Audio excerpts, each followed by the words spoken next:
Assalamualaikum warahmatullahi wabarakatuh. Salam sejahtera untuk kita semua. Pada kesempatan kali ini, kami dari kelompok 4 mata kuliah Dasar Komputer dan Pemrograman kelas Teknik Elektro C Universitas Negeri Medan akan mempresentasikan hasil rekayasa ide kami, yaitu tentang menampilkan program belanja pada kasir. Adapun kami beranggotakan Mikael Okanosiotang NIM 523353002. Perkenalkan, nama saya Rahmat Ibrahim Sinipar, saya dari TEC, NIM saya 5231230019. Nama saya Muhammad Iqbal, NIM saya 5232530010. Sekian perkenalan dari kami, selamat menyaksikan. Baik, akan saya mulai rekayasa ide kami Dasar Komputer dan Pemrograman dalam menampilkan program belanja pelanggan pada kasir. Pertama-tama akan saya mulai dari kata pengantar. Puji dan syukur kita panjatkan kehadiran Tuhan Yang Maha Esa yang telah memberikan rahmat dan indahnya sehingga penulis dapat menyelesaikan karya tulis ini dengan judul menampilkan program belanja pelanggan pada kasir. Karya tulis ini disusun sebagai upaya untuk memberikan gambaran menyeluruh tentang ide dasar dalam dunia komputer dan pemrograman. Semakin berkembangnya teknologi, pemahaman terhadap konsep dasar ini menjadi semakin penting bagi setiap individu yang ingin memahami bagaimana komputer beroperasi dan bagaimana pemrograman dapat membentuk berbagai aplikasi yang kita nikmati sehari-hari. Penggunaan bahasa yang sederhana dan contoh yang relevan diharapkan dapat mempermudah pembaca, terutama bagi mereka yang baru memasuki dunia komputer dan pemrograman.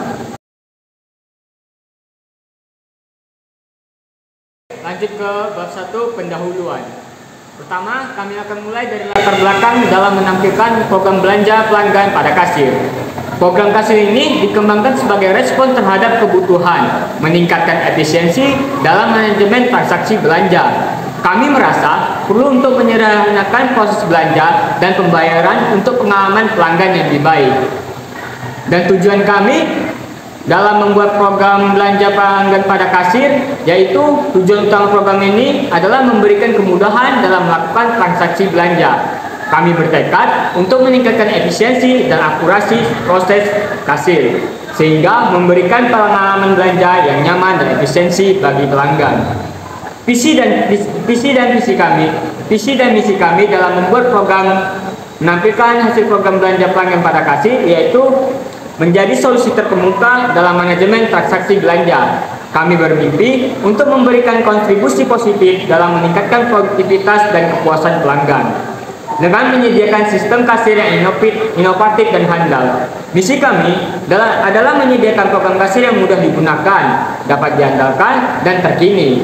Melalui peningkatan teknologi dan pelayanan, kami berkomitmen untuk membantu bisnis meningkatkan efisiensi operasional dan memberikan pengalaman belanja yang lebih baik.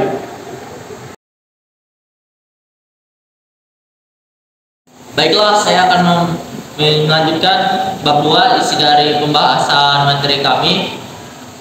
Dasar teori. Dalam mengemban program ini, pembahasan yang pokok terhadap dasar teori menjadi kunci utama pada bab ini. Kita akan menjelajahi fondasi konseptual yang mendukung dan membentuk landasan bagi implementasi proyek program kasir untuk memberikan kemudahan dalam melakukan transaksi belanja.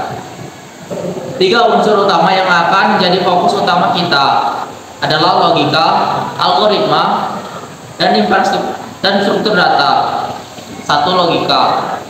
Logika merupakan salah satu teori yang penting dalam rekayasa ide dasar komputer dan pemrograman.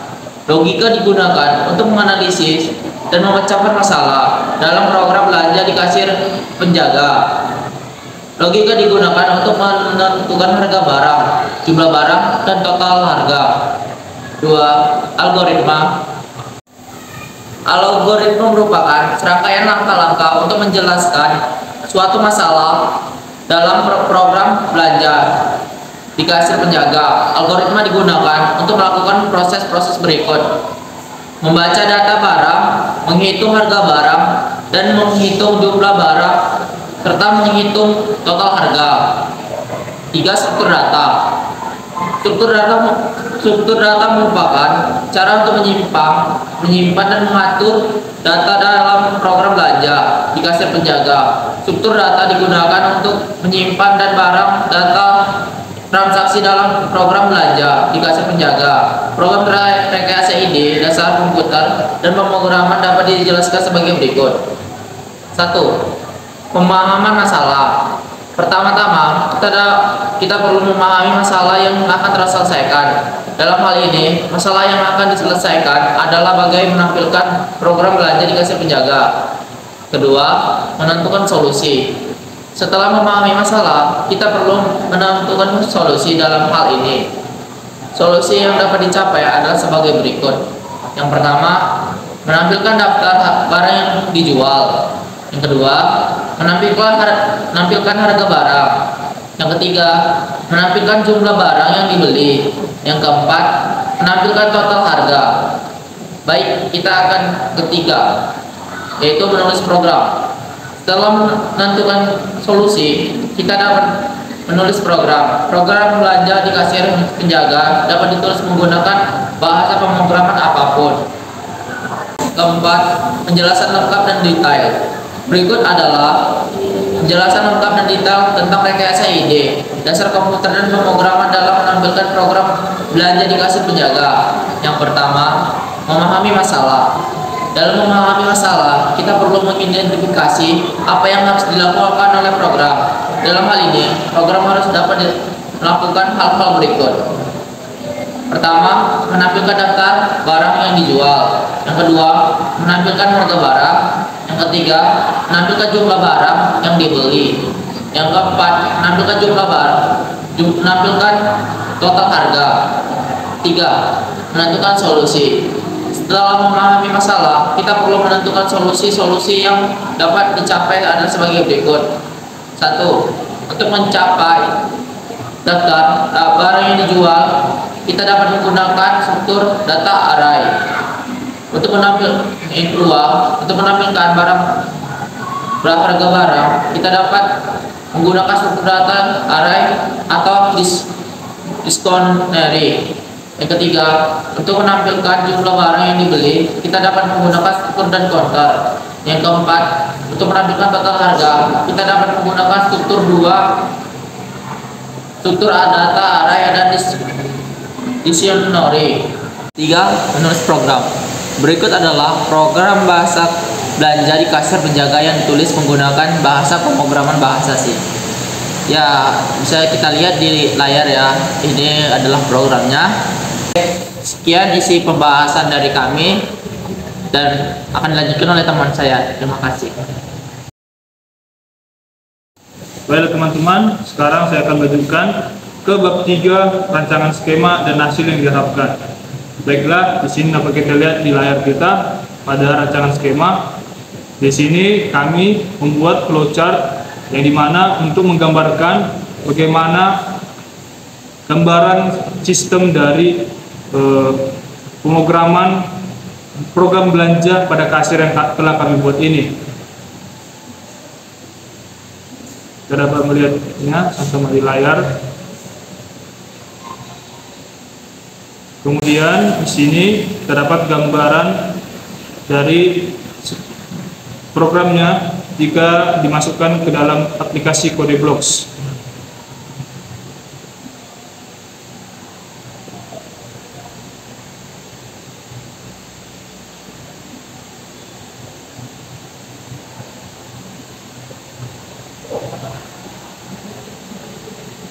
Nah, teman-teman, program ini menggunakan struktur data struct barang untuk menyimpan informasi kode barcode dan harga barang.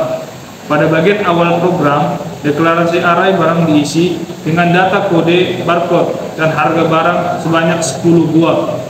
Pada bagian input kode barcode yang diinputkan oleh pengguna dibandingkan dengan kode barcode yang ada di dalam array barang.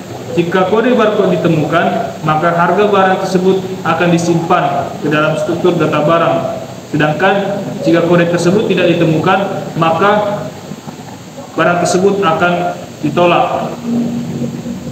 Pada bagian input jumlah barang, pengguna diminta untuk memasukkan jumlah barang yang ingin dibeli. Pada bagian cari harga barang yang sudah disimpan ke dalam struktur data barang akan digunakan untuk menghitung total harga.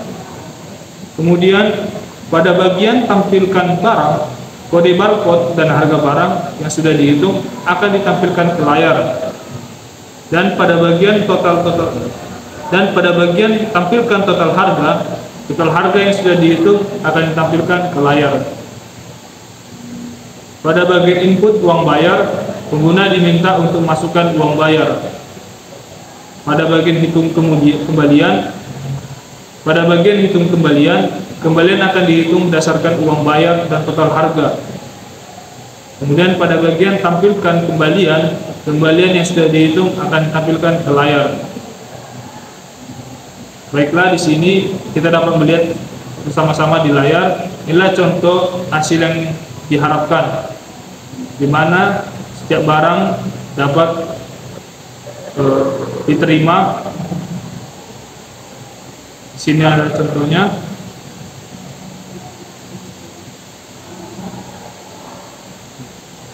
Baiklah teman-teman, sekian dari hasil presentasi kami Rekayasa ID kelompok 4. Adapun harapan kami semoga bermanfaat untuk kita semua, dan mohon maaf apabila ada kesalahan kata ataupun kekurangan dari program yang kami buat ini.